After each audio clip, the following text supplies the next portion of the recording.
Ang programang magtatao ng impormasyon, mapadapit sa pagmakulog, asin tamang pagataman kan kapalibutan, mga isyu na ipapaliwanag, mapadapit sa mga dapat gibuhon sa pagpreserbar kan sa tuyang pinag-eero kanakinaban, mga istoryang daraan pag-asa, asin may mensahe na ang problema kan kapalibutan, igwaning solusyon, asin kayang-kaya ta.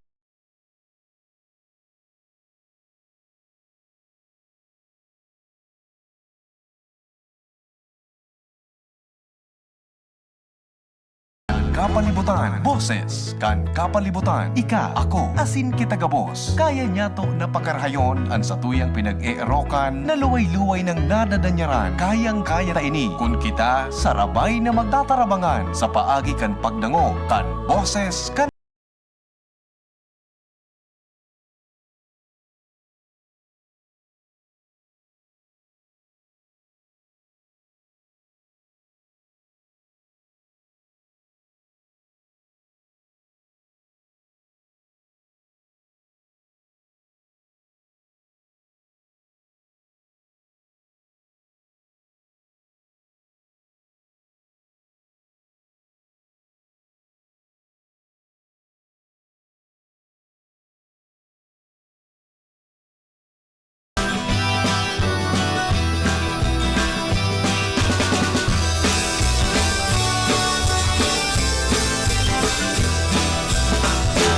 Kung kita nagmamaot, magkayon na palibot, dapat kitang makilabot.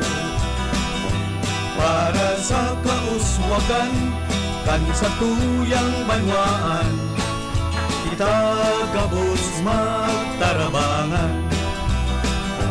Karahayan paurugon, parte niya to gibuhon, mga kabutan sa tungsungan.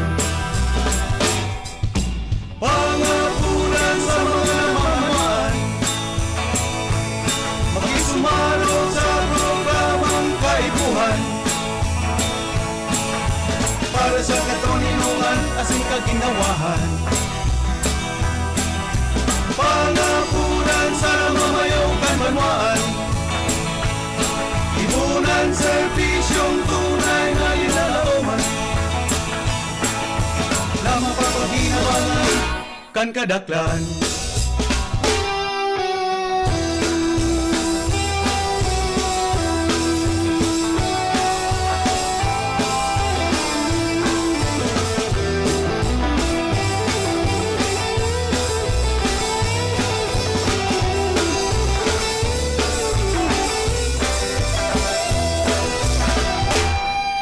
Alright, mga dugang, magandang umaga sa kanilang lahat. Luzon, Visayas, Mindanao. Isang makakilakasang umaga. Sana po ay okay ka mo. Walang dinaramdam maliban sa sakit sa bulsa. Welcome po sa palatuntunan. Boses kan kapalibutan ngayon pong araw nito ng Saturday. And siyempre, tayo ay nagagalak dahil yung sparring partner ko is in flesh and blood. Present po sa ating pong impilan. Ayan. Wadi Momoy, good morning, partner. Good morning. It's good to be back. Yeah. Hali baga sa mga iba-ibang lugar. Hali sa Mindanao, North Cotabato, Panabo, Midsayap, Kabakan. Pero ang mas mahalaga para sa kuya, bako sa itong mga lugar, bako sa na nasa Tahaw kan Ramadan, nakalaog kami sa Golden Mosque. Golden Mosque. Po, suplinano po ito ni June Palafox. Magayulo na mosque. Ang kagayunan po kay ito dumanta, namatian ko ang interfaith dialogue. Nagkaigo kaming garong interfaith silent prayer duman sa pinakatahaw kan kaninda. Lalong-lalo na po bagangon yan. Taan ralaban. Garo mo sa naralaban kay magturugang. Ta ini po bagang ining Muslim. Ining Muslim, ining sa Judaism, ini pong kuyan sa Israel, katapos Christianity, tapos po ini Abrahamic faith, hali po ini kay Abraham, Saro ang pinagalian. sarong pinaghalian. Kaya makamuro mundo na nagralaban-laban. Kaya itong pag duman mi sa na pinalaw kami duman sa mosque, katapos so pagkatapos karong prayer for peace in silence. Kaya pigisabi po bagang ni Pope Leo, holy silence. Holy silence. Kaya sabi ko man, ang pigibumi duman actually, ito pong GPS, God's presence in silence. Hindi God's global presence in silence. hindi global positioning system. Ang global po, garo araw kayan, but in an spiritual sense, po dahil ang GPS po baga ng taong direksyon garo. Ngunyan garo kita nawawara sa direksyon. Nawawara kita sa direksyon. Ang GPS kapag nawara ka sa direksyon, dahil ka mampigadagitan.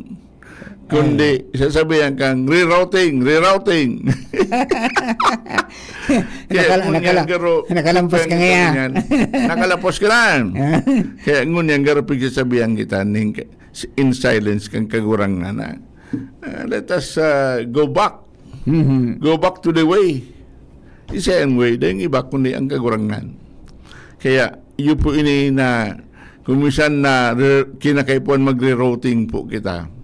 Lalong sa panahon na ining crisis, magre-routing kita na kinakaipuan ta medyo magtipid sa gasolina, sa krudo, kita pasiguro untaan sa tuyang mga food security, saka mga iba ko na po baga mga iba naman na mga interventions at dyan paghururunan ta po yan. Yes, opo. And then siyempre nasa linya na ang ating pangasama, one text away.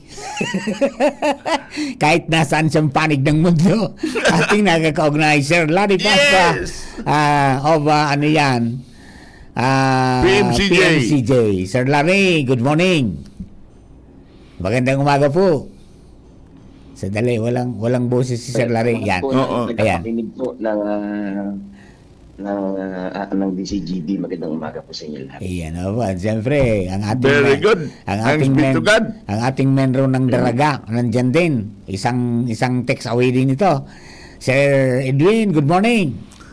Edwin, good morning. Good morning, Welcome. Maray na og to. Okay, so tamang-tama dahil ang kaugnay natin ay isa sa eksperto sa enerhiya, yung isa naman ay eksperto sa agrikultura. Tamang-tama. Tamang-tama itong pangangailangan natin. Energy and food security. Because we are in crisis, because of what is happening dyan sa Middle East. So, siguro unahin natin si Sir Larry because itong ina-anticipate natin because of the surge ng presyo ng ating petrolyo, mayroong chain reaction to, and definitely pupunta ito sa enerhiya, tataas ang kuryente, at dito natin ipinapasok yung ating matagal ng panawagan na magkaroon tayo ng transition to renewable energy. Kaya tumataas po ang dalawang BP. Anong dalawang BP? Ang BP, unang BP, bills to pay. Pag tumaas ang bills to pay, tataas din ang blood pressure. Ayan. Sir Larry, anong update natin? May kinalaman ito. Alam ko yung ating Caritas Philippines na nawagan na nga, na bago pa man umiskelate ng gusto, sa pagsimula pa lang, nanawagan na yung Caritas Philippines, kinakailangan talaga natin pumunta na doon sa renewable energy transition. Sir Larry, good morning. Magandang umaga muli, no? Kuya Mario, no? Sa katunayan, ang yung inilabas po ng executive order ng Palasyo na 010, no, ay nagsasabi na kailangan i-accelerate na nga natin yung ating renewable energy or tawag natin ay energy shift, no? Yes. Dahil itong gera naman na to ay hindi naman to nangyari ngayon lang, no? Matagal na natin na baga nararanasan sa mga gulo at mga kaganapan sa Middle East, ang presyo ng langis, no, na pinagmumulan ng maraming produkto, no, at including enerhiya, ay talagang hinihila pataas. Kaya ito po ngayon, dahil po, bagamat sabihin natin ay majority na ating ginagamit ay coal, no? Still, at ito'y nandito sa Indonesia yung pangunahing pinagkukunan natin. Yung pong benchmark na ginagamit din dito ay, or market price, na global market price, ay hindi malayo dun sa ginagamit din na market price ng petrolyo, no? Ito po yung mga tinatawag nila may mga mechanism paano pinipresyohan ang mga ganitong mga produkto, no? Kaya po ngayon po, no, ang tawag po nila sa pagpipresyo nun mula po sa New Zealand, no? Bagamat sa Indonesia binibili, pero sa New Zealand ang pinipeg ang presyo po niyan. At dahil po dyan, ay yung implikasyon niyan, pag nagtaas ang petrolyo, automatic din, no, nang tataas ang presyo nito dahil din sa maraming mga kadahilanan. Kaya po, ngayon, dahil may ganyan na po tayong nakikita na natin, ang pinaka problema talaga natin ay wala po tayong energy security, no?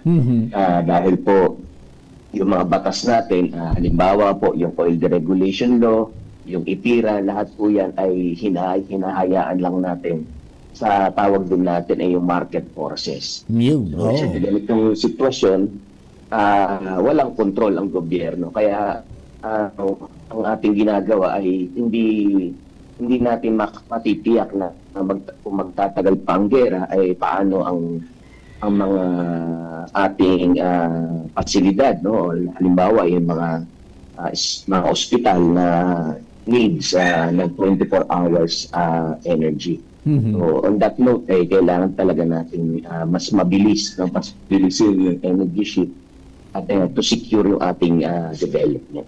Ayun. Opo, yan din. Mayroong mga batas, tama kasi Larry, mayroong mga batas, may kinalaman diyan sa sa pag-shift natin diyan sa mga renewable energy, pero parang hindi na ipatutupad ng matindi, ano. Parang half-half.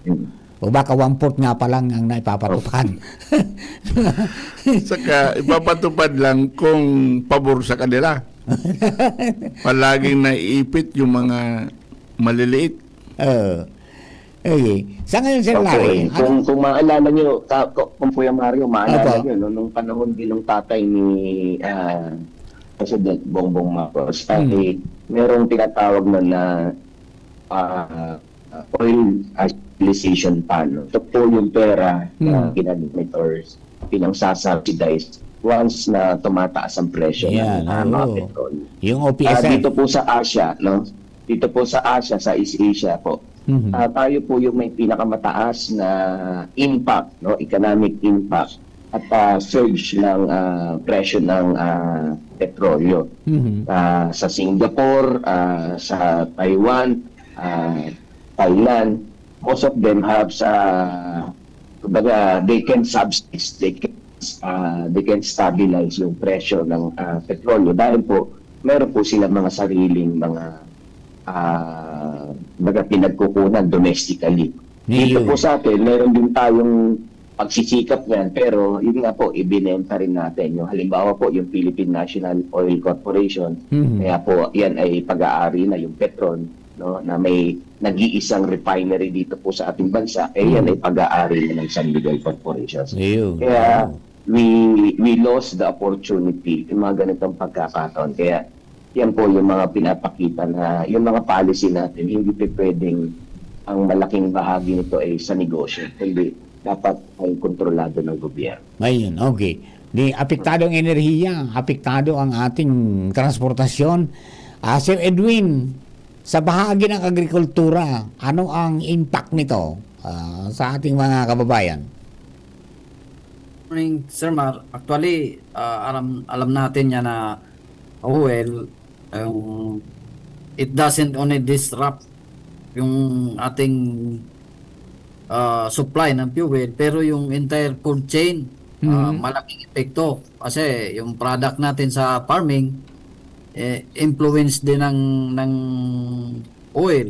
Hindi tayo makagalaw kung walang transportation. Paano yung produkto? Lalo na mga bulky po ang agricultural product from raw to finish and to distribution. So ngayon nga, ini-escalate na dapat magbigay na tayo ng suporta sa ating mga farmer dahil pagka tumaas ng tumaas ang produkto, baka hindi na rin makayanan, bababa siyempre yung produce, tataas ang presyo. So ito yung mga crisis na dapat nating pinaghahandaan long term, lalong-lalo na ang agriculture hindi kaagad yan nasusolusyonan in 3 days, 4 days. So ang farming, di ba, matagal. Pag-produce, matagal. So ito yung dapat nating bigyan ng tuon na makalampas man tayo dito sa crisis, dito sa giyera na ito, saan ba tayo talaga tatayo? Sana mag-action na to sa atin na makagawa tayo ng mga polisiya na tututok doon sa sinasabi nating local and yung indigenous na less fuel influence. Na yun, aba. Local, buot sabihin local, global, and then local in action. Ayun. Yung Father, yung energy and food security is in danger. Very much. Opo. Anong nakikita po ninyo na dapat natin gawin na pagsama-samahan gawin? Napakaganda, Sir Mar, itong ni Sir Larry, na talaga pagka nagkaroon tayo ng sariling energy, talagang masusolusyonan din natin yung pagmahal at nang maka-afford din yung tao na yung mga company, yung ating mga processing, para tayo talaga ay hindi magkaroon ng direktang impact pagka ganito na sitwasyon natin sa oil. Aba. Sir Larry, on your end, at saka sa grupo ninyo, at saka sa mga Sa kasama PMCJ, natin, sa Alliance. ano po ang nakikita ninyo na maaring gawin para masolusyonan natin ito na kahit hindi siguro totally, kundi paunti-unti na talagang ma-arrest natin, ma-caution natin yung matinding impact nito? Gaya po nung sinabi ni Sir Edwin, no, dapat talaga we think local, no, yung ating pong sariling consumptions. So dahil po ang renewable energy ay kumbaga it's an open access, no, nandyan yung potential and we need to harness. So ano po mga kailangan nating isagawa, no? Ang ating probinsya po ay kailangan na po talaga niyang sabihin, no, directly na we need to implement yung rapid shift for renewable energy. No? Yan po yung tinutulak natin po sa probinsya. At ngayon po, kung naglabas na si Pangulo ng executive order to accelerate yung renewable energy, dapat din po maglabas na rin talaga ng clear pronouncement ng ating probinsya at ating mga local government na to solarize na yung mga ating facility, no? When I was able to speak with the Governor Noel, he said na mayroong 5 million on a monthly basis na binabayad ang probinsya. 5 million times 12, that is around 60 million a year. No? The 60 million, that investment, kung i-invest mo na yan agad-agad sa mga vital facility ng ating mga ng ating pamahalaan, lalong-lalo ng hospital, ay will definitely provide us a savings na hindi lang nasa on the span of 5 years, ay it will balloon to almost a billion. So ganyan ang magiging savings po natin. So kung nagwo-worry naman ang ating mga leader, no, meron po mga scheme na pwede natin pasukin. Ibig po sabihin mga business model that can has no impact sa ating local government, no, sa sarili nating pondo, dahil alam natin limited din yan. And they can use yung mga model na tinatawag natin private-public partnership, and also we can the local government can seek yung philanthropic at mga grant, no, base po dun sa mga nagsusulong din ng mga renewable energy. At ito po yung mga pwedeng pasukin, no, para po finally we can come up with concrete solutions, no. And dagdagan ko po at i-integrate natin, no, doon sa agricultural enterprise yung renewable energy. Kasi tama po sa aming Edwin, ang problema po natin sa agriculture natin, lagi pong may shock yan, no? Hindi lang po sa presyo ng kuryente. Kasi una po yung input po niyan, no, mula po sa mga transportasyon, magdadagdag ng impact, yung paggamit ng mga traktora, mga machines, etc. Lahat po yan ay mayroong input ng petrolyo.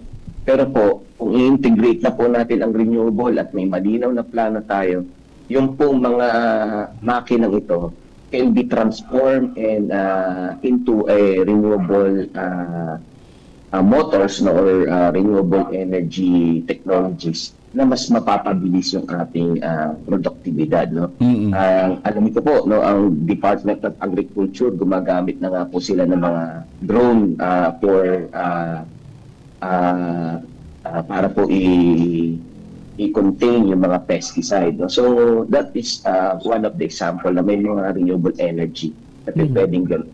At we can develop our agriculture into a modernized and a clean technology. Yun po yung pwede. I think hindi lang po sa energy, kundi yung mga farm inputs, for example, karamihan po sa fertilizer, iba pa, mga petrol-based. Kaya napakahirap when in fact nandiyan naman yung mga possibility natin ng waste to energy na pwede naman na pwede po yun gawin shift from petrol based commercial fertilizer sa kay mga pesticides. Siguro kinakailangan pag-isipan talaga. Waste to energy, di ba? Mayroon ka na enerhiya, mayroon ka pang depensa sa pangtulong sa agrikultura. I think napasadaan natin naman nakalipas ng mga araw, di ba, Sir Edwin? Ayun, Sir Mar, talaga dapat, sabi ko na nga, kailangan nating bumuo na ng isang council para pag-usap-usapan itong lahat na nangyayari. Hindi lang ito challenge sa atin, sa ating policy maker. Talagang nagbibigay ito ng na talagang gumawa na tayo ng sarili nating direksyon. O kung hindi tayo makakalampas dito sa crisis na to, sa babaunin pa to sa mga susunod na araw. Ngayon, wala pa nga ang isang buwan. Doble na yung fuel, yung crude. Malamang yung food, sigurado magdodoble rin talaga yan. Ang pinakamasaklap dito, pagkakulang na talaga yung supply, kasi masaktan din yung farmers. May rationing na naman, magkakaroon ng rationing. Yan. So, ito talaga, Sir Mar, Father, itong ginagawa natin, sana matingnan, mapag-aralan, na i-expedite na talaga ito, lalong-lalo na yung sa ating sa agriculture. Fokusan natin yung sarili nating pataba. Ang dami talaga, hindi na natin kailangan magdepende dyan sa urea na yan. Talagang hindi naman mga marami naman po talagang possible kinakailangan yung organic permaculture approach, which is very much feasible. Opo. Okay. Sir Larry, I know na nagkaroon na kayo ng audience with the Committee on Energy sa Sangguniang Palaluigan. Any development po after the meeting? Yes po, no. Yes po, nagkaroon na po ng actually po, mayroon naka-schedule ng public hearing, no, na pinatawag po ni Ma'am Carol Siga, ating pong chair ng Power and Energy Committee ng probinsya, no, sa Monday po, sa March 30, no. Kung bakit ko po una po itong ibalita, kasi po we believe Ma'am Carol are now leading, no, to process and to come up with a clear policy. Yan po yung kanyang commitment. At ngayon po nakikita ng sangguniang palalawigan yung importance po nito. No? So, kaya po we very much thankful sa initiative po ni Ma'am Carol Siga. And finally, kumbaga, one stone is now moving, no? To papunta dun sa ating pangarap, no? So, dagdag ko pa po, no? Meron na rin naman pong mga engagement pang naganap itong mga nakaraan, no? Ito naman po, dahil po nag-i-expect po tayo talaga ng full-blown transitions, no? At yung mga utility scale o yung mga malalaking proyekto ay binigyan naman na ng Certificate of Authority ng Department of Energy. Kumbaga, kung pabibilisin natin, nandyan na po yung mga pangunahing elemento. No? At para mangyari po yan, mayroon din tayong pangailangan i-develop yung workforce and skills. No? Halimbawa po sa Daraga, no? Sa kasamang Edwin, nung nagkaroon po tayo ng pakikipalayan din kay Mayor Vic Perete, nakita rin na po ng ating mayor na may importanteng dapat gawin. No? Ang nakita po niya ay, kung magpuproduce ng kuryente yan, dapat meron talaga tayong merong directly magsusupply ito sa kanilang munisipyo, and that is very important that sana magkaroon ng come up ng clear power supply agreement na ibabato ang kuryenteng ma-generate sa Daraga sa Aleco, at yung Aleco ay direkta niyang isusupply sa bayan ng Daraga, and yan po yung isa hinahabol natin. Pangalawa po, dapat po yung trabaho, no? 18 megawatt po ang itatayong solar farm dito po sa Daraga at sa boundary ng Sorsogon. Saan ba manggagaling ang workforce, no? At sino ba at anong skills ang kailanganin natin dyan? So yan po yung mga ating sinikap na hanapan ng solusyon, at nakipag-ugnayan na po tayo sa TESDA na mag-aayos ng programa paano i-develop yung mga skills and workforce ng ating probinsya, including po sa DOLE, no? Kasi po bagamat ang DOLE ay hindi naman job recruitment, no? But they are talking to the employer, no? Also the developer, and they can facilitate yung ganito pong connections, no? Kaya po may mga once na nag-umpisa na po yung mga ganitong proseso, malinaw na ang policy, kailangan natin ng workforce, kailangan natin ng mga clear contract and agreement with the developer and the local government to secure yung ating kung tinatawag natin pagpa-priority sa local security at local development po natin.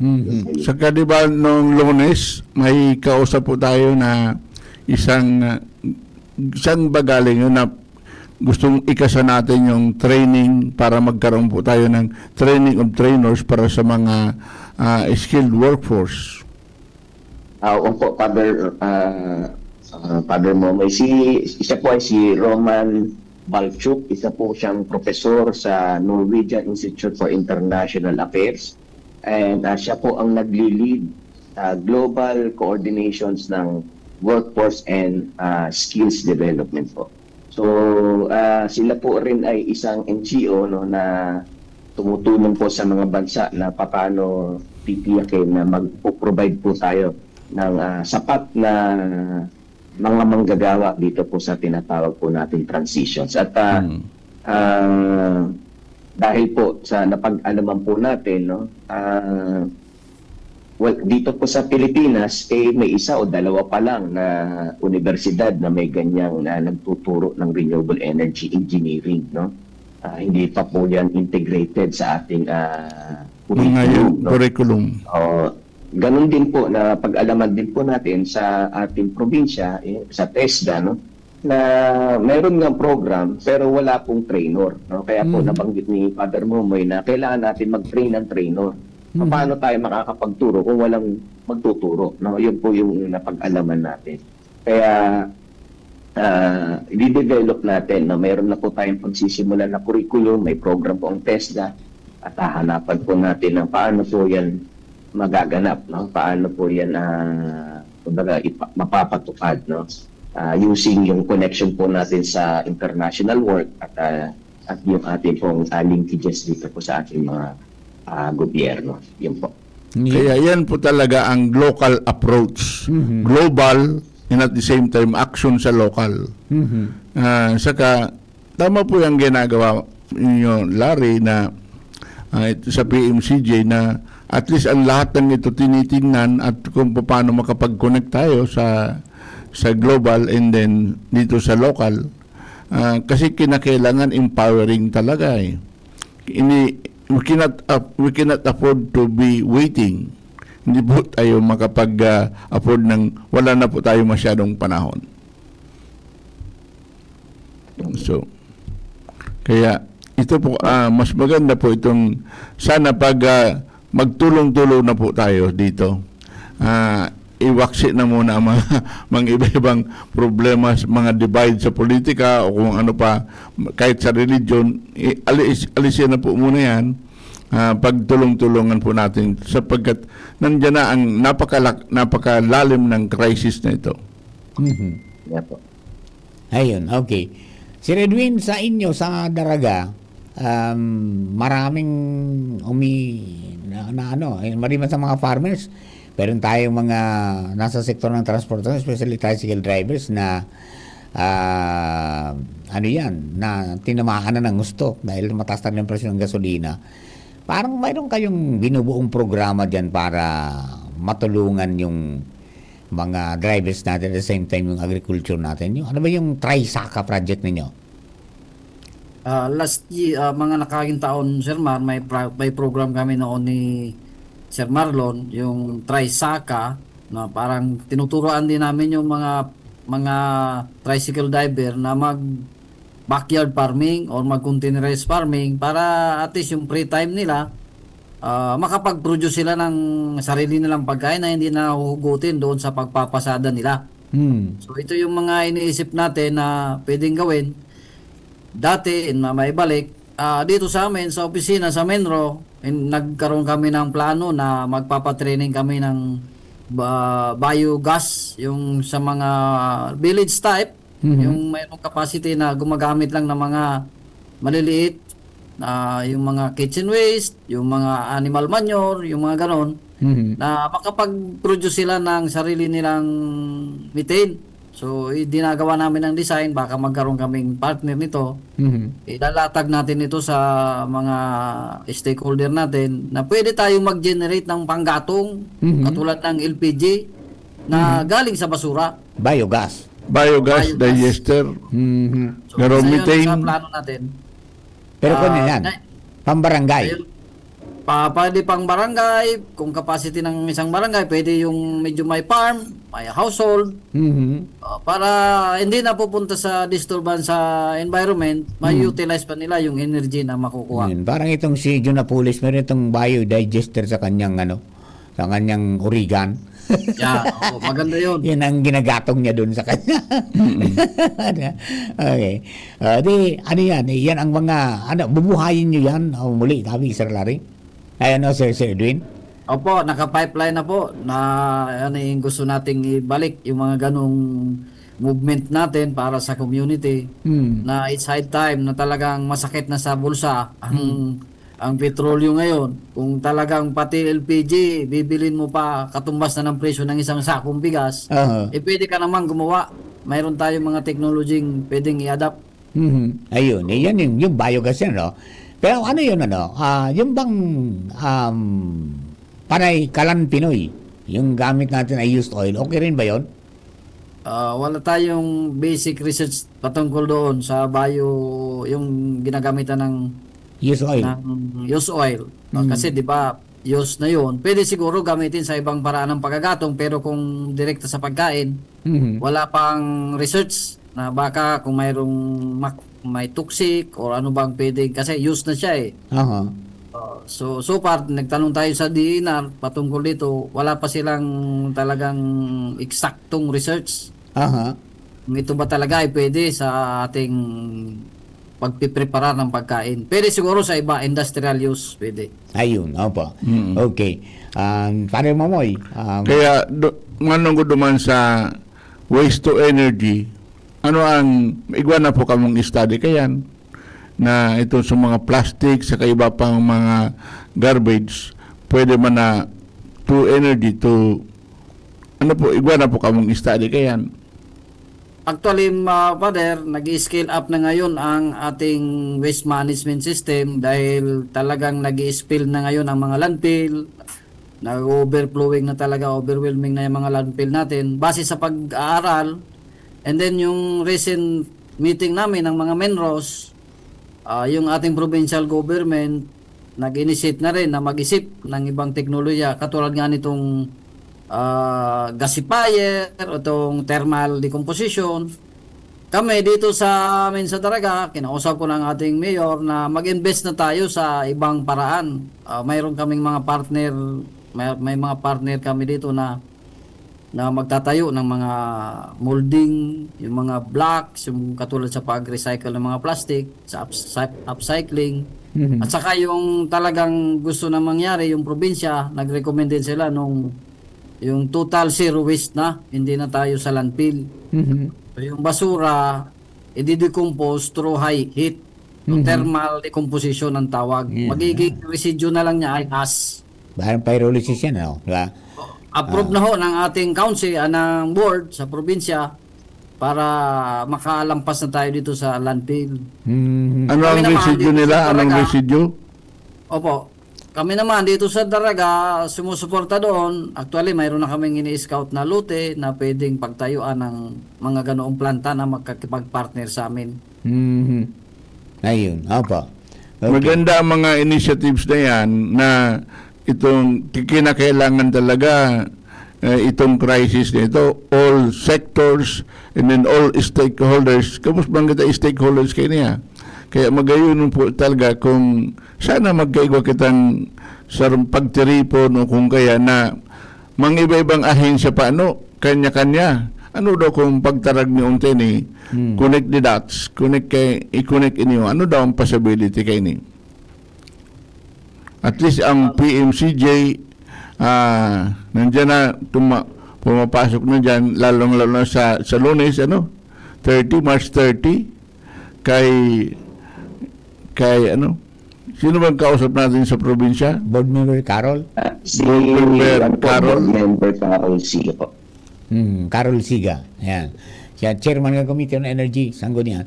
Okay, Sir Larry, so nakita nyo na papunta nga tayo din sa transition at mayroong maaring maglagay ng mga planta pero magkukulang tayo ng mga manggagawa. So yun ang ating tinututukan ngayon kung paano mapalakas yun na marami tayong matrain na mga workers na Skilled workers. skilled sa pagdating dyan sa solarization. Opo, nakikita po natin na magiging isa sa magiging bottleneck din po yan. Pero po sa ngayon, dahil po on the process na po ang policy na itutulak po ng ating probinsya, and that is a very good indicator. It's a milestone dahil po this is one of the yung mga pangunahan ng ating probinsya, yung ganitong kaninaw na pulisiya. Kaya binabanggit po natin yan. Itong pulisiyan to ay hindi lang para sabihin natin na meron tayong mga itatayo, mga planta. But this policy will provide a clear policy and program na mag-emphasize po para do sa sustainability ng local needs ng ating probinsya. Kaya po, dito rin po magkakaroon ng mga kumbaga ni-require natin lahat na magtatayo, ay dapat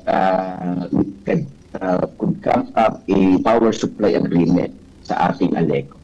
At ang ALECO naman ay very much supporting. Gusto nga talaga nila palakihin at yung kanilang renewable energy portfolio, At sinasabi po ng ALECO na mayroon pang 60 megawatt. No? Kasi po ang ating requirement, no, 120 megawatt. The 60 megawatt are already contracted. No? At magtatagal yung kontrata na to until 2035, if not mistaken. No? Kasi po, kapipirma lang po nila ng kontrata sa ito po, kinukuha sa Mindanao, sa Masinloc po, sa Zambales. Kaya po, at yun po ay parehong coal. No? Alam po ng ALECO na how volatile yung pricing niyan. At dahil po malayo, no, mas mataas ang hinihingi charges sa transmission line. At siyempre po, marami, no? Ibig sabihin ay nagpo-produce ng greenhouse gases. Kung meron na po tayong mga patakaran na meron dito, nagagamitin natin ng mga indigenous, no, local source, kaya nitong pamurahin at gawin secure at stable at presyo ng kuryente sa ating probinsya. No? At matitiyak natin na yung ating paisindi na pagkakakilala sa ALECO at kung gagamit na po natin ang renewable energy, masasabi na po natin na kumbaga na-transforma na natin yung ating energy issue, no? Ang ating energy concern na madalas makaisindi, pero kung renewable energy na gagamitin natin at may battery, no? May mga patakaran rin po ang DOE na dapat maglagay ng battery. Mawawala na po yung kumbaga yung alibay, no, ng mga ilang electric cooperative na walang kumbaga tinuturing na renewable energy ay doon lang sa umaga at sa hapon, no? Pero kung may battery na, matitiyak po natin na secure po yung ating kuryente. Ayan, pare. Saka ano po ang kahit yung Masinloc coal-fired yun eh. Kaya medyo problema din sa environment. Another thing is, pero nandito ng geothermal eh. Ano po ang possibility niya na kahit 30 or 50 megawatts lang ang iwan sa Bicol, medyo kuha na tayo. Malaking bagay na po yun. Opo. Tama po, Father Momoy. No? Kaya rin nga po, yung ating, siyempre, ito naman, ina-address natin sa national. No? Na yung pangako po ng isang batas, yung IPIRA ay sabi nito mas magmumura, no? Hindi naman po nangyari, mas nagmahal. Sabi rin ng batas na to, gusto natin na maging secure ang ating energy. Mas lalo kung hindi naging secure kasi naging dependent po tayo sa importation. Lalo na po ngayon, yung tinatawag nilang liquefied natural gas, no? Na isa sa may malaking epekto dito sa gera, no? Kaya dito sa mga Meralco franchise, aasahan na sinabi na rin ng ERC na 4 hanggang 5 piso ang pwede itaas na presyo. On top pa po ito na mula po nung gumamit ng liquefied natural gas ng Meralco ay mula 8 pesos, ngayon po 14 pesos na. Kaya hindi nag-aas talaga ang Meralco. Medyo humina yung signal ni Sir Larry, ano? Yung bang Sir Larry, di pa magagamit yung malampaya? Ano nang nangyari sa Malampaya? Hindi pa magagamit yung LNG sa malampaya? Ayan, sanay lang nga ito, medyo... Kaya kung ito this is paradoxical, this is very ironic. Na kita sa Bicol, nandyan ang 2 geothermal plants na hindi dependent sa petrol na imported. Nandyan yan, katapos malinis na energy. Pero di natin napapakinabangan. Oo nga, because mayroong mga policies yata yan, Sir Larry, ano, na dapat sundan. Yung naging diwa naging dahilan dahil po nung ipinasa ang IPIRA, ang konsepto po nun ay privatization. No? So, tayo po yung ating tinayo ng ating pamahalaan naibenta, no, sa mga privado. Kaya hindi na po siya maging ano po, na nakatulong no, sa ating pagunlad kasi po ang konsepto na nito ay negosyo. Ibenta kung sino yung mas malaking kumbaga presyo na inaalok. Kaya po yung kuryente na po produce niya, dinadala po sa spot market at sa spot, mas malaki ang presyo ng kumbaga pag-bid no, kung sa presyo yun. Eh, yun ang, no, kaya dito sa atin, hindi tayo masuplayan kasi ginawa nga sa negosyo.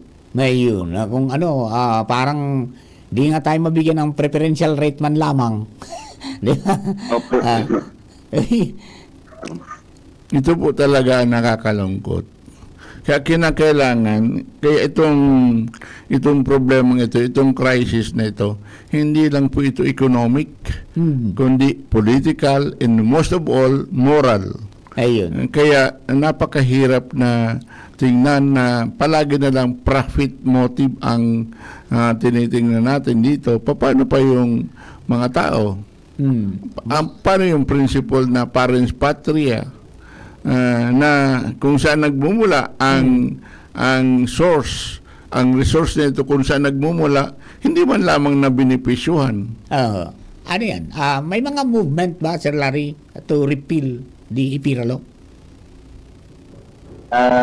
Meron po, no, actually marami pong mga naka-amendments na ibinutulak po sa Congress.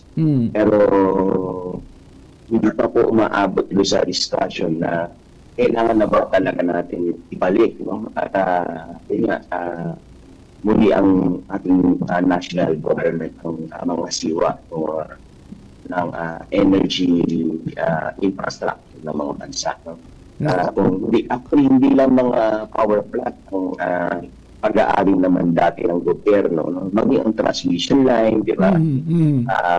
Kaya rin po nga electric cooperative ang naging patakaran dati ng Ministry of Energy dahil po may malinaw yung semblance ng people. No? Kasi po, sa konsepto talaga ng public service ang energy before.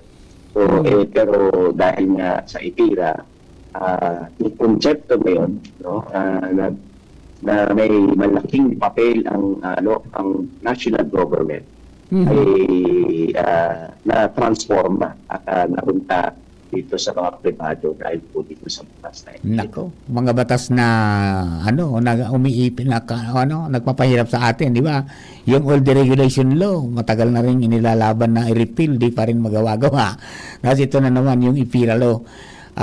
Sana this time magising na yung ating mga congressmen and senators na baguhin na talaga yung mga batas na yan para mas mapakinabangan ng ating ng taong bayan yung ating mga resources. Di ba? Problema, no? Yung mga batas natin nagiging butas.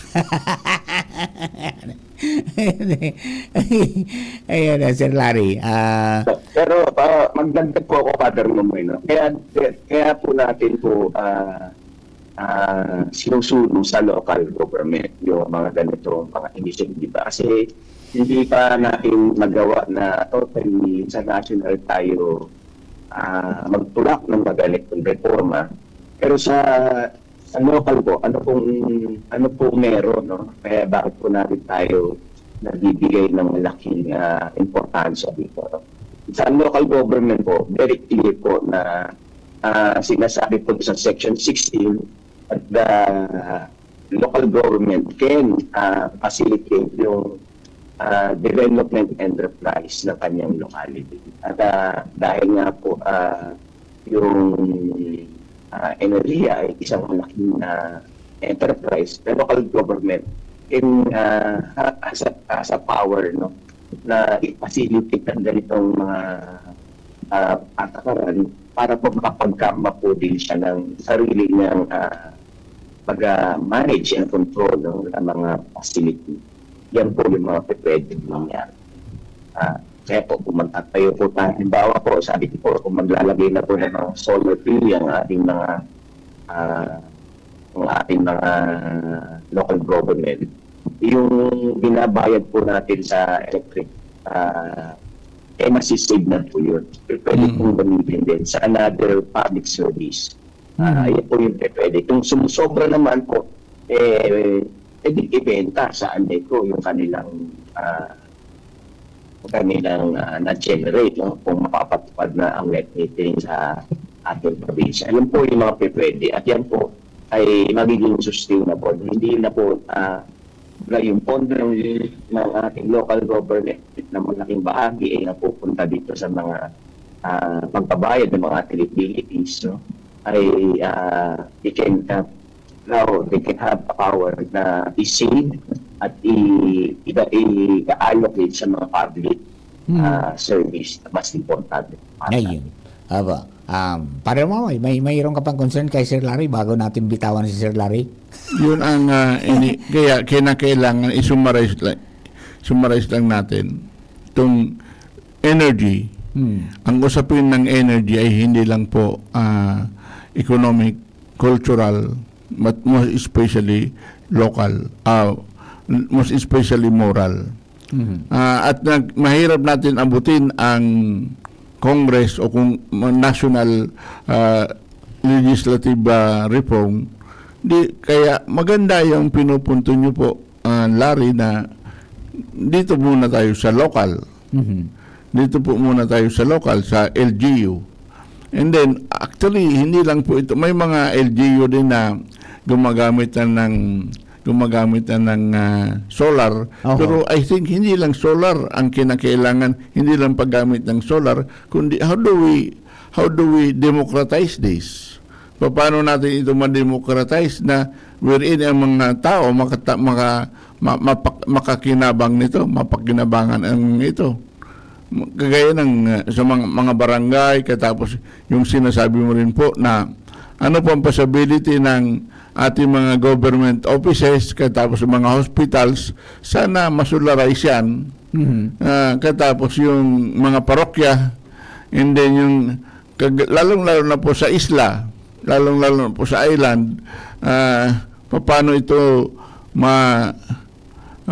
po ito gagawin? Ano ang pwedeng, siyempre kinakailangan makagawa tayo ng local microgrid doon na solar. Kinakailangan may counting, organizing, and then accountability niyan. Ayun. Kaya ito po mga approaches na to, kinakailangan po talaga ng hindi lang po pag-iisip, kundi kinakailangan po ng sana magkaroon po tayo ng assembly o kung kaya para itong mga kaisipan na ito magkaroon po ng talagang konkretong pagbabago sa ating pangangailangan ngayong panahon. Yeah. Sir Larry, yung local initiative na gumawa ka ng sarili mong source ng power. Ano ba yan? Dapat lang nagamitin mo sa mga government offices and facilities, or pwede mo ipagamit din sa community na walang bangga doon sa existidong mga batas? Kung sa punto po na public service, kung ang local government po, yung local energy plan niya ay ito electrify, kasama po yung electrify ng mga rural area o yung mga parkland area, the local government can include that. In fact, sa nga po niya, halimbawa po yung National Electric Authority, meron siya nga sariling programa po electrification doon sa mga baryo na ano. So kung ang national agency or yung itong ahensyang to kaya, much more ang local. Kasi po ay may mandato na tiyakin ang serbisyo sa lokal, no? At including ito pong mga serbisyong electrification ay pwede mo po sumpe, no? Yan po yung pwede sa gawa. Kaya po, importante rin talaga na magkaroon ng mga local energy plan, no? Hindi lang kasi po ang parang kadalasan nangyayari ang local energy plan ay nasa konteksto lang ng conservation, no? Yung ang ibig sabihin ay yung bawasan lang yung mga pagkonsumo. Pero po hindi po ina-address yung kakulangan, no? At yung paggamit o ang utilization ng mga renewable energy. Ito po yung mga pwede sa gawa sa ating ng mga local community. Ngayon. Lalong-lalo na po sa konteksto po ng lumala ng krisis sa klima. No? Ang ating pong problema, gera, pero po gusto ko rin emphasize na tayo po ay nasa climate catastrophic na hindi na siya emergency lang.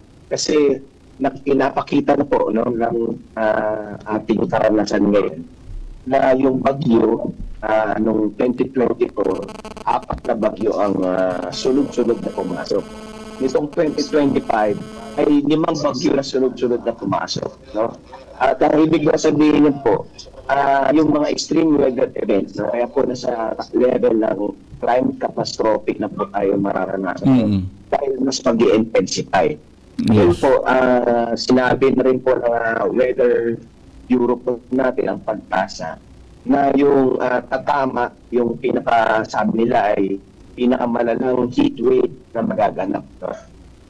Or drought, no? Ito po ay ngayon na nabiglaran nila na sa dry season na tayo, pero aabot hanggang August. Kaya po yung ating agriculture ay ayun, masasuffer. At yung food requirements ko ng bansa ay uli magkakaroon ng problema. Kaya magtutuloy-tuloy ang krisis na to. No? Ang hirap hindi tayo pagbibigay ng mas papahigong solusyon para tiyakin yung ating pangailangan. Sir Larry, maraming salamat po sa iyong presence sa ating program ngayon. Hanggang sa muli po. Salamat po. Thank you very much. Yes, Salamat. Thank you very much. Yan. Sir Edwin, standby ka lang po. Babalikan ka namin para sa ating talagan sa circular economy. Padaanin lang muna itong ilang hanap buhay, Father.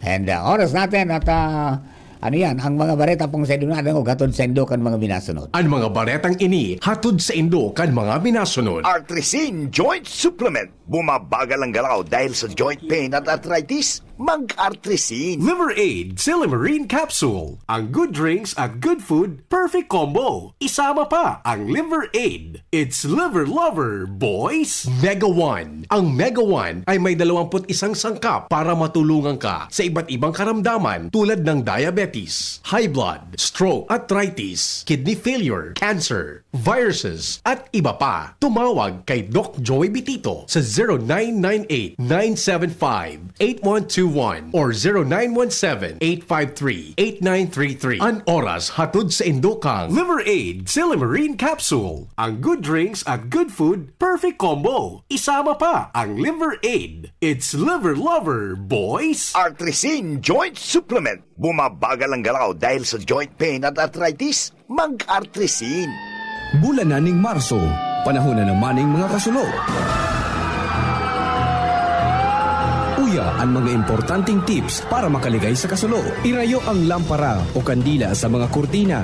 Dai pagsindihan ang mga ini sa may bintana, electric fan o sa lugar na harani sa mga aki o atama na hayop dahil ang tabaka matumba ang mga ini asin padagos ng magkaraba. Dai magsaray ning madaling magsilyap o magkalayo ng mga kagamitan sa harong, siringkan gasolina, alkohol asin pintura.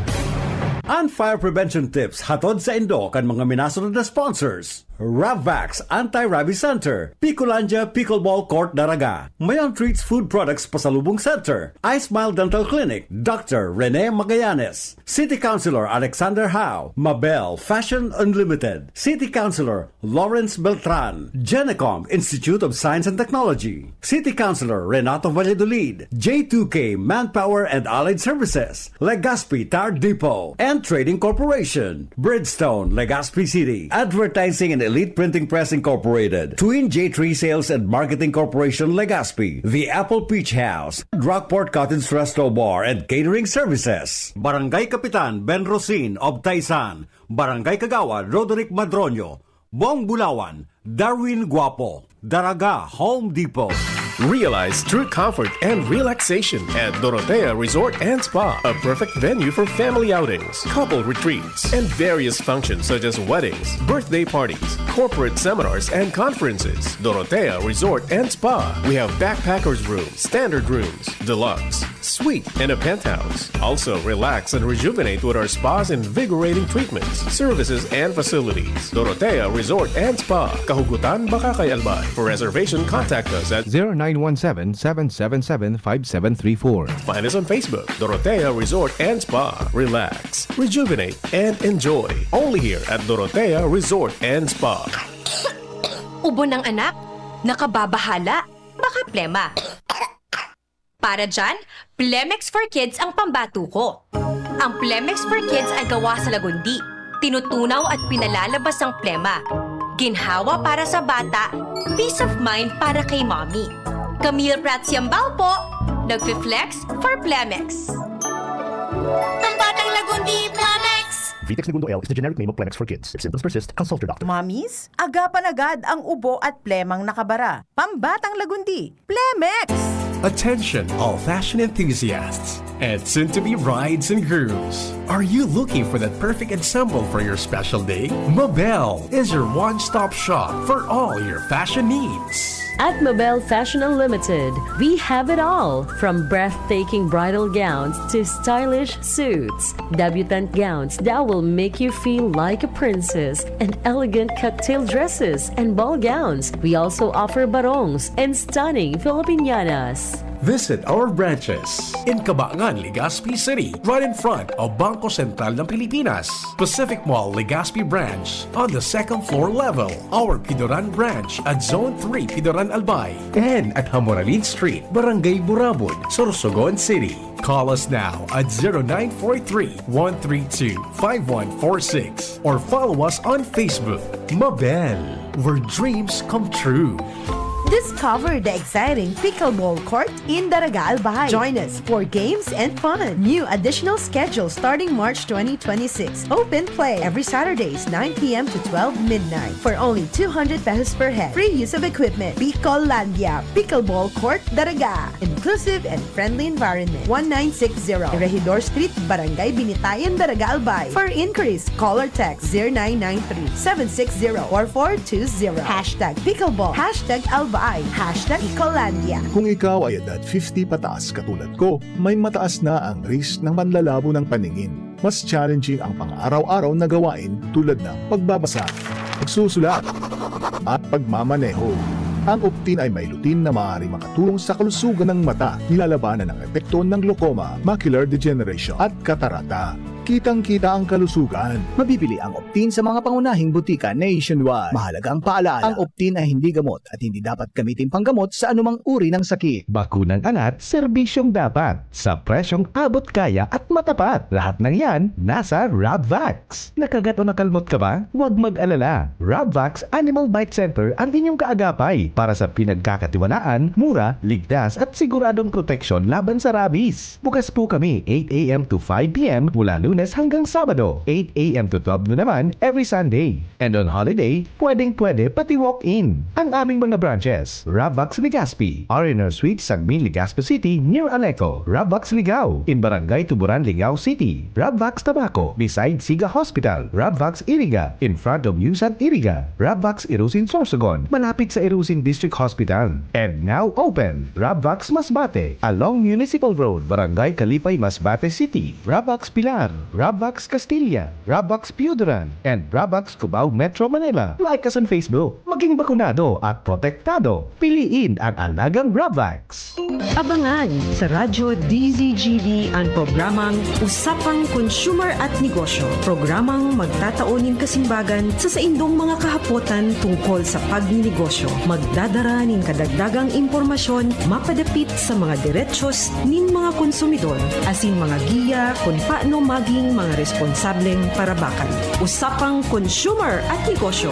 Mataon pagnibid sa mga matrayumpong negosyante asin sa mga establishmento de negosyo na may marhayin na kontribusyon sa komunidad. Usapang Consumer at Negosyo. Madadangog na kada primero Biyernes kan bulan, alas 11 sagkod alas 12 minuto. Ihahatod sa Indo kan Department of Trade and Industry Regional Office 5. Usapang Consumer at Negosyo. Abangan! Ako nga pala si Rose. Itong bunso ko, 2.5 months na. Kaya andito kami sa health center para sa kanyang second visit. Pangalawang turok niya ng pentavalent vaccine, OPV at PCV. Libre lang naman ito sa mga health center. Kaya sa mga kapwa nanay tulad ko, punta na sa pinakamalapit na primary care provider. Tandaan, wais pag kumpleto ang bakuna ni baby. At ang wais ay laging ligtas. Paalala mula sa DOH Bicol Center for Health Development.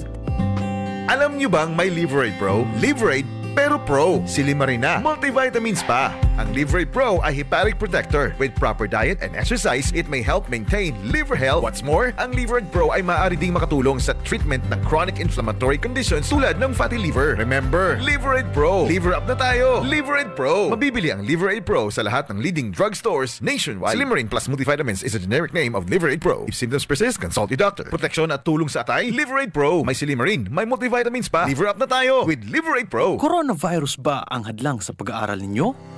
Andito na! Ang Southern Luzon Technological College Foundation Incorporated ay gumawa ng hakbang sa mga gustong mag-aral sa junior, senior high school at kolehiyo. Ang SLTCFI ay handang umagapay sa mga mag-aaral upang may pagpatuloy ang kanilang pag-aaral at pagharap sa new normal o sa makabagong panahon na ating kinakaharap. Sila ay nag-o-offer ng flexible blended learning o online or offline/modular classes. Kung may sapat na gadget o may maayos na internet connection, maaari niyang piliin ang online classes. At kung ang estudyante naman ay walang sapat na gadget at walang maayos na internet connection, maaari niyang piliin ang offline/modular classes. Sa ganitong paraan, malaki ang matitipid ng mga magulang, wala na silang iisipin na pamasahe, baon at iba pa na kinakailangan. Ngayon, mas magagabayan palalo ng mga magulang ang kanilang mga anak at higit sa lahat, masisiguradong mapaprotektahan pa sila sa mga pwedeng masagap sa labas tulad ng COVID-19. SLTCFI course offered junior high school, grade 7 to grade 10, senior high school, grade 11 to grade 12 with academic track, STEM, GAS, ABM, and HUMSS. College, Bachelor of Secondary Education, majors in English, Mathematics, and Filipino. Bachelor of Technical Vocational Teacher Education Program, Bachelor of Science in Business Administration, major in Human Resource Development Management, major in Business Process Service Management, and major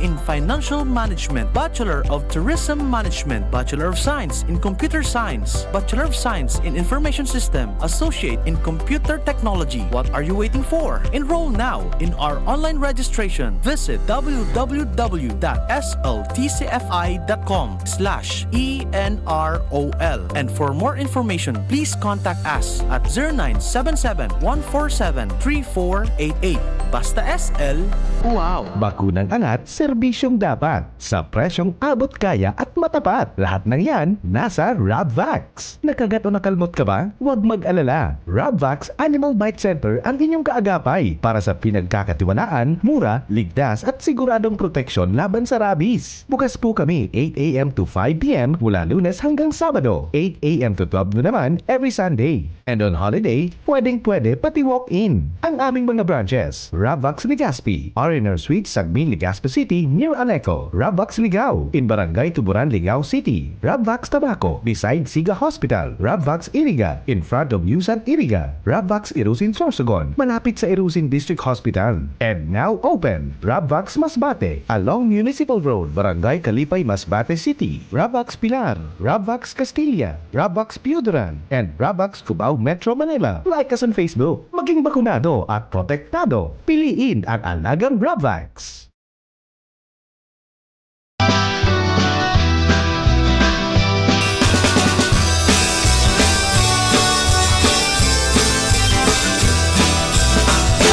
Kung kita nagmamaot, magkayon na palibot, dapat kitang makilabot. Para sa kauswagan, kan sa tuyang banwaan, kita kabos magtawanan. Alright, mga tugang, balik na po kami ni Padre Momoy sa programa. And siyempre, yaon pa si Sir Edwin, Ribangko. Sir Edwin. Hello, Sir Edwin. Oh, whoop. Yeah. Hello, Sir Edwin. Nakakunyan si Sir Edwin. Nakaupa. Yan, yaw na. Yan. Hello, Pader. Sir Edwin, good morning. Tiraray Tabi. Yan. Okay. Nababanggit mo itong circular economy para dyan sa tuya pong sektor. Pwede po tabi pag-expound? Ito baga Sir Mar, so dati ta naman na pig-discuss. Alam mo, nata-timing kita nga na dahil yung ating oil crisis, dati na po ito na pamaabutan na masolusyonan dahil nasa sa ating climate crisis na namamutian. So, yun circular economy na magayon nun, Sir Mar, dahil ito ay sinasabi na multidisciplinary approach na interconnectivity between various sectors in the society. Yung manufacturer, yung consumer, yung tao, and then yung government na gumagawa ng policy. Na itong circular economy, ito yung dapat ang bigyang din. Paluwas ito doon sa sinasabi nilang linear economy, yung take, make, and dispose. So dito sa circular economy, Sir Mar, malilimitahan natin dito yung pag-abuso o kaya magkuha ng maraming resources sa tuyang environment dahil bigyan natin focus dito yung pag-upcycle, pag-recycle, pag-reuse, pag-repurpose para malimitahan yung basura. Zero waste, zero waste. Malimit din yung pag-explore ng ating resources. So, ito, isa sa magandang plano na sinusundan din natin dito sa Daraga na makapag-partner tayo dito sa mga community na katulad halimbawa yung textile na ginagawang ng mga partners natin, kukolektahin namin, Sir Mar, at ibibigay sa community para maging livelihood. So, yung mga ganon, at saka yung patuloy na pag-promote natin na yung mga nabubulok, wag na po basta itatabi dyan dahil pinapromise din natin na kukunin at ipaprocess natin para maibalik talaga doon sa soil at maging pataba instead na maitapon kung saan. Yan, huwag ibasura ang basura. Huwag ibasura ang basura. Yan ang napakaganda na ngayon na ano natin. Kasi yung basura, resources yun eh. Hindi siya basta basura. Oo. So sana, dahil dito mayroon tayong kapartner na tumutulong din sa atin, yung IOM. So yung may program sila, Sir Mar, na closing the loop. So yung closing the loop na dapat as much as possible, kunti lang ang may tatapon. Yes. Kung mapupunta sa landfill. Yan talagang hindi i-repurpose, i-reuse, i-recycle, gagawin natin. Kaya yung programa ng IOM, binibigyan nila ng malaking importansya dito yung ating mga informal collectors, yung mga nasa junk shop, yung mga kumukolekta ng mga recyclable. So marami silang programa dito, binibigyan ng suporta. Tayo din. Pero sa MRF yan, MRF? Sa barangay po, Father. Sa barangay din. And sila, yung community natin, parang may incentive. Pag nag-segregate sila, nag-quantify sila ng basura base sa wax, mayroon silang incentive na makukuha yung community. Yung barangay, binibigyan din ng suporta, binibigyan ng MRF, binibigyan ng mga habal-habal. Tayo naman sa munisipyo, binibigyan din tayo ng truck at saka binigyan din tayo ng maka-access doon sa kanilang apps para yung reporting system maganda, madali natin ma-access. Ano ba talaga mga basura ang nandyan sa community? Ayun, no. Ma-qualify, ma-quantify. Yes, ma-quantify. And then magamit kung ano ba ang nandyan. Napakaganda, Sir Mar, kasi mayroon tayong 2 barangay na dati kulang ang basura nila na nilalabas sa MRF. Ngayon, nung magkaroon na tayo nitong programa, actually, ang 1 linggo, nagpapabiyahe na si Kapitan. Lumabas na. Lumabas na yung mga basura. So, napakaganda talagang ganitong programa kasi yung community mataas yung participation, maganda ang resulta, nare-recover talaga natin yung basura. May participation ang community sa segregation. Ang segregated na basura ang kapalibutan maataman ta. Yan. Pwede gibon ang tagline. Yan. Paano ba kung segregated? Di pisilon. Ayo, Father, madipisil lalo sa handling sa muya, sa pagbiyahe ko kang mga truck ko, na didipisilan kita pag bako talaga segregated kasi hindi ta magagamit yung dapat na magamit na resources na sinasabi nating waste. Ayan. Magandang programa yun, no? Naturuan ta na maging makapagsigregar, as in maisaayos ang mga basura, mamantin na malinig, na empower pa. Yun. Ang problema nga na kayan, kung minsan, kung saro sa ng truck, so pag hakot ka sa truck, nagkaharalo mangilaray, problema naman. Dakol lang truck, garo ang daraga ko naan. Ayo, Father, nang papabiyahe na tayo, dati, ang nakalagay kasi sa 9003, residual, isang biyahe, biodegradable, isang biyahe. Ngayon, dinagdagan ko na, Sir Mar, Father Momoy, yung mga neglected recyclable na hindi kinukuha ng ating mga informal collectors, tayo na po ang kumukuha, and then ginagawa natin ng paraan kung paano mai-connect doon sa mga recycling plant. Ay, ayos pala. No? Very good yan. Talang zero waste na. Para ma-zero waste na talaga tayo. Ayan, okay. Sir Edwin, salamat. Hindi kita ma-zero. Salamato na maray tabi, Sir Edwin, sa pagiras mo yan. Sa mga mason na X-found pa yan. Tanganing mas matambutan ka mga kababayan step by step. Okay, Father. At least, pero pwede na kita magkaigwaning mga circular economy. Pwede na may mga sabitan kan iba pang mga programa. Mga programa nga, pwedeng for example, bako sa ng segregation, bako sa ng pag-collection ng basura, kundi ito ba ang sabi mong reuse, repurpose, pwede man po ito na giribuhon po kan sana magkaigwa mga small machines, mga saradit na makina na dyan mismo sarong o kung sa barangay, magkagiribo na yan. Hindi mga recyclable. Paano man pag-recycle kayan? Anong gigiribunin na? Kung sana ang DOST, katapos ini po bagang BU College of Agriculture and Fisheries, saka iba pa, saka sa mga pigigiribo po baganindo, araw ito ni Marlon, kung itong pyrolysis, mga small pyrolysis machines, sana ma-perfect po ito na araw po ito sa bagong possible na salida kan LPG. Pwede na yung gamiton ang mga dati mga used oil. Paano ang ma-perfect? Dapat tabangan na. Dapat ang DOST at iba pang mga agencies magtarabag na dyan tangani na inimbig sabi pong circular economy talagang maging konkreto saka mapakinabangan. Opo. Ayan. Sir Edwin. Ayos na. Yes, Father. Actually talaga titututukan tayo ni. Siyempre, yaw naman kita digdi. Tinaw sa tuyang assignment.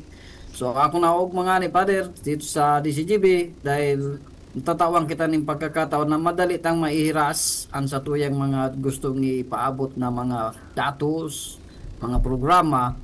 Tanganing bako lang po kita digdi sa tuyang lokalidad mag-spread out ang technology. Tanganing mapakaraita na po ining namamatian tata kung dahil tayo ni pagsururugan, malala talaga po ang crisis sa klima na maabot. Ayan, thank you very much yan, Sir Edwin. Okay, pare. Salamat po. Bago kita maging ma-declare illegal. Illegal. Yaw na pati sa eternity. Bakit tayo paristar? Thank you, Father. Thank you, Sir Mark. Yes, thank you very much, Sir Edwin. Okay. Salamat sa iyo. Father, tako na po sa iyo. Pare, Son of the Holy Spirit. Amen. Diyos ng buhay at kapayapaan, ikaw ay kilala sa iba't ibang pangalan. Ama, Allah, Yahweh, isa po kayo. At isa rin naman kami bilang iyong pamilya. Sa gitna ng gulo at digmaan, lalo na sa Middle East, naririnig namin ang iyak ng mga bata, ang takot ng mga pamilya, lalong-lalo na pamilya ng OFWs, at ang paghihirap ng marami. Panginoon, maawa po kayo. Hilumin mo ang sugat ng digmaan. Gabayan mo ang mga leader, kagaya po ni na Trump, sa tamang landas ng kapayapaan. Turuan mo po kami magsimula sa maliit, sa aming sarili, sa aming tahanan, sa aming barangay, sa aming parokya. Habang inaalagaan namin ang kalikasan, habang nagsisegregate kami ng basura, habang nagtitipid sa enerhiya at pagkain, ginagawa naman namin ito bilang alay sa iyo at ambag sa kapayapaan ng mundo.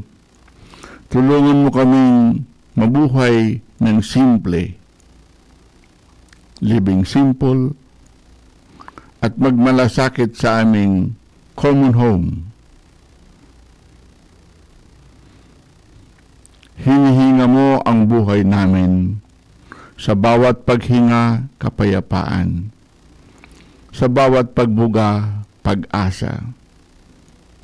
Gawin mo kaming instrumento ng iyong kapayapaan, ika nga, instruments of peace, agents of peace, kapayapaan sa salita, sa gawa, at sa aming pamumuhay, para sa Middle East, para sa Pilipinas, para sa buong mundo. Shalom, peace, kapayapaan, kapayapaan, kapayapaan, Panginoon. Sa ngalan ng Ama, ng Anak, at ng Espiritu Santo. Amen. Amen. Okay, mga dugang, hello kay Deborah Sabit. Morning daw po, Father. At saka si Sir King Rinaldo nakaantabay man. Sa kabos po naka-tune in. Tapos na po ang tawi pong programa. Kami po'y... Okay, salamat po. Yayao na. Handa na po kita Salamat sa po muna. Holy Week Saga. Mapod. Yes, sir. Thank you very much, mga kababayan. Hanggang sa masunod. Okay.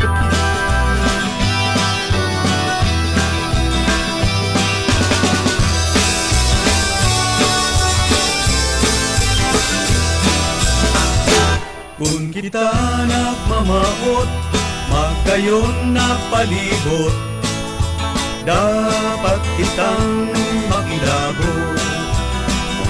Para sa kauswagan, kan sa tuyang banwaan, kita gabos magtarabangan. Ubo ng anak? Nakababahala?